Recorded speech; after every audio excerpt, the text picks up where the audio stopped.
शायरी समाज फरमाइयो मक्के पाक दी धरती नु गुसल दे के अतर रहमतां दा फेर छिड़काया रब ने कमली वाले मुहम्मद ने जिवें चाया कसम रब दी ओवें बनाया रब ने आ जावे ना किसे दा पैर उत्ते पैन दिता ना धरती ते साया रब ने ओ कट्ठा नबियां दियां रूहां नु करके ते ऊपर अर्श मिलाद मनाया रब। सुभान अल्लाह।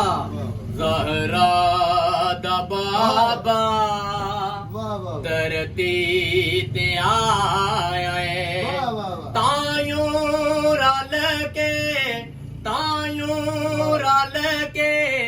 असां जशन मनाया है।